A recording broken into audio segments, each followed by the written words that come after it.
जनसुराज का मानना है ये मतदान जो हुआ है और ये जो उन्हें बढ़त प्राप्त हुई है, ये जो प्रचंड बहुमत उन्हें मिला है, ये खरीदा गया हुआ प्रचंड बहुमत है। पहली बारी देश में, हालांकि छोटे छोटे ऐसे प्रयास होते रहे हैं, लेकिन पहली बारी मेरा मानना है, हम लोग सबका मानना है और अधिकांश बिहार के लोगों का मानना है, बाहर के लोगों का मानना है। आप तमाम अखबार के अगर एडिटोरियल्स पढ़िए तो आपको पता लगेगा कि 21 जून के बाद इस सरकार ने चुनाव के होते होते तक करीब करीब 40,000 करोड़ रुपए, जरा ये आंकड़ा याद रखिएगा और एनडीए वालों से पूछिएगा, 40,000 करोड़ रुपए खर्च करके ये बहुमत प्राप्त किया है और जनता के पैसे से जनता की वोट खरीदी गई और बिहार के भविष्य को बेचा गया। ये जो पैसे खर्च हुए हैं, इसको वहन करने की शक्ति बिहार के अर्थव्यवस्था में नहीं है और इस कारण जहां आवश्यक खर्च करने थे सरकार के पास, अब राशि नहीं बचेगी, न शिक्षा को सुधारने के लिए, न स्वास्थ्य को सुधारने के लिए, न यहाँ पे इंफ्रास्ट्रक्चर बनाने के लिए। पलायन वलायन रोकने की बात तो खैर ये ऐसे ही कर रहे थे जनसुराज के कारण, लेकिन बिहार के अर्थव्यवस्था की जो इन्होंने स्थिति कर दी है यहाँ तक, और इसका मेरे पास अभी क्योंकि कागज नहीं आया है, मैं इस पे बहुत नहीं बोलूँगा, लेकिन मैंने सुना है कि विश्व बैंक से जो इन्हें किसी प्रोजेक्ट के लिए कर्ज मिला था, उसके भी 14,000 करोड़ रुपए उन लोगों ने ये कैश ट्रांसफर पे लगाया है। तो इस हालत में बिहार की जनता,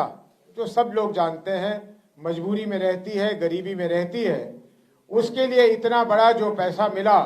तो उसको लगा कि ये वरदान है और इस कारण से मेरे समझ से, जनसुराज की समझ से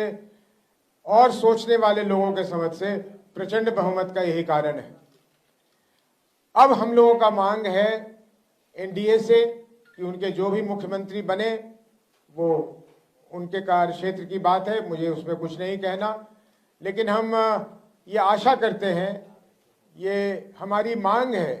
कि एक साफ सुथरी सरकार बने जिसमें भ्रष्ट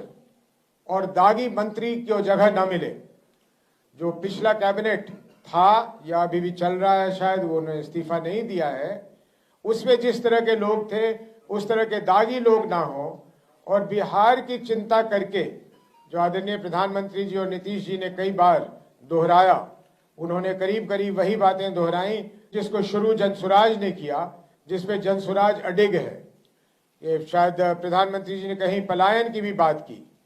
कि पलायन के लिए वो कुछ करेंगे, कुछ फैक्ट्री लगाने की बात की है। इन सारी चीज़ों को उन्हें तत्परता से करनी चाहिए। जनसुराज की पूरी निगाह उन चीज़ों पे लगी रहेगी। जहाँ तक जनसुराज का सवाल है, जिस संकल्प के साथ, जिस दृढ़ता के साथ हम शुरू हुए थे 1 साल 1 महीने पहले एक पार्टी के रूप में, वो दृढ़ता, वो संकल्प बिहार के लोगों को उसी तरह दिखेगा, बिना किसी परिवर्तन के। और हम जिस तरह से सरकार की नाकामियों को और सरकार के भ्रष्टाचारों को उजागर करते रहे हैं, भ्रष्टाचारियों को, वो हमारा सिलसिला वैसे ही चलता रहेगा, अनवरत चलता रहेगा। यूपीए को या महागठबंधन को बहुत ज़्यादा सफलता नहीं मिली है। पहले भी जब उनके पास इससे अधिक संख्या में लोग थे तो एक विपक्ष की भूमिका वो नहीं निभा रहे थे। हमें हालांकि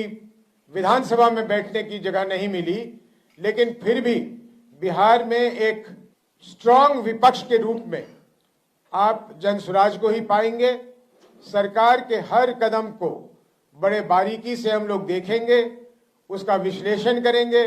बिहार के लिए, बिहार की जनता के लिए उसके क्या लाभ हैं या क्या नुकसान है, उसको हम उजागर करते रहेंगे और आप लोगों से मुखातिब होते रहेंगे।